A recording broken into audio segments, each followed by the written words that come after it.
Keep dreaming, cause a Mac you will never be. So yo, with the Dr. Seuss riddles, you can get the finger, the middle. Today I share with sad news that the rapper once known Kriss Kelly, a part of the infamous group Kross, was found dead in his mother's home.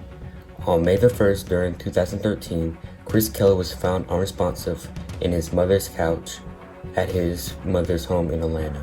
After a couple minutes to the call 911, Kriss Kelly was no longer breathing. Then later, when paramedics arrived on the scene, they pronounced him dead.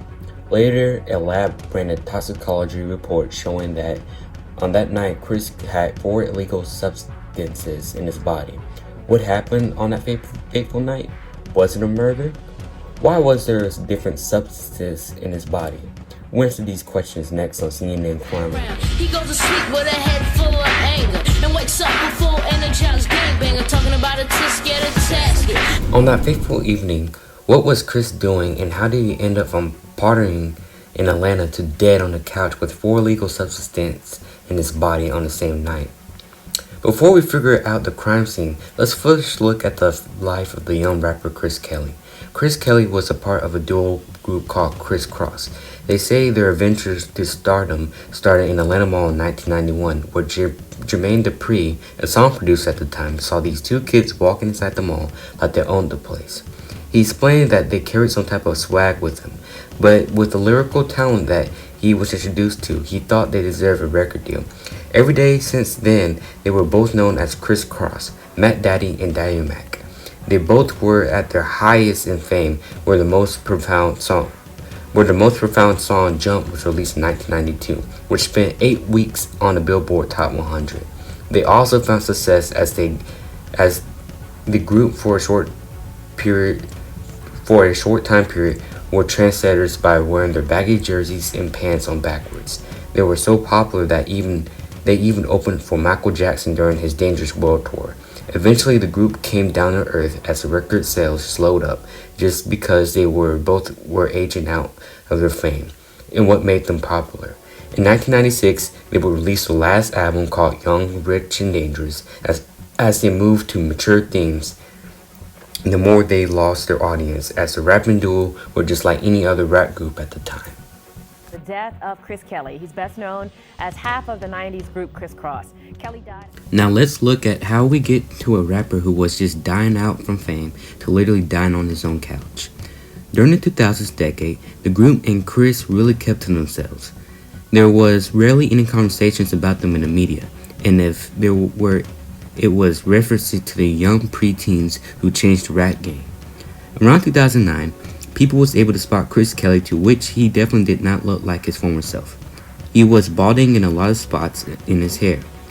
Now we know no guy wants this, but his case was a little bit more serious, to which he told media that he got alopecia, which is a little disease that attacks the hair follicles because the immune system is under a lot of stress. In 2013, he and his former partner Smith took the stage once again to perform for the So Def 20 years anniversary concert at the Fox Theater in their hometown Atlanta. After this event, there were news in the media that were reporting that the duo just may be coming back after being from a hiatus after a decade. But do Kriss know that his recently found drug addiction will prevent this dream from coming to manifest? Hey yo, what's up? It's the Mac Daddy. And it's the Daddy Mac. And you know it's the Kriss to the Kross. And we chilling on facts, yo. So check it out. The tragic events on May 1st, 2013. On that day, Kriss Kelly was with his friends at his house, celebrating another big paycheck that he got from his record label.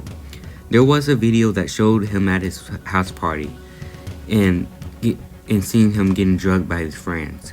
You can clearly see him slurring his speech, and he seems a bit drowsy, and you can tell that he had poor coordination that night.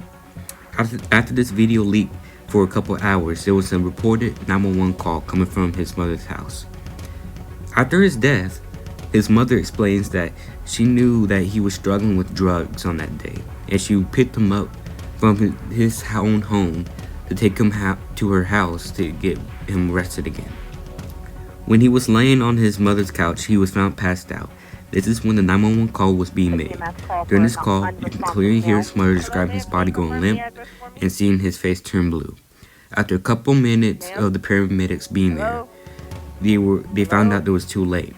After this tragedy, the doctor's office ran a toxicology report to see what were the drugs inside of his system during this time. After this report, medical examiners conclude that Kelly's death was accidental, caused by the combine of toxic effects of heroin, cocaine, ethanol, and hydrocodone. The drugs that were found in his report, heroin, opioids, and hydrocodone, are all products of depressants. I believe Kriss was trying to reach the same high, leading to him raising the dose to a level that results in coma or death by overdose. Long-term use of depressants can produce depression, chronic fatigue, and breathing difficulties. And these breathing difficulties are what to believe ended his life on that May night. Not only killing his career, but killing a part of his family and friends. Also ending a very unique rapping duo that can never be recreated. In the end, Kriss was the trendsetting, backwards pants wearing one half of Kross who loved making music. But to his family, he was just Kriss, the kind, generous, and fun-loving life of the party. This is CNN Crimes Report signing off.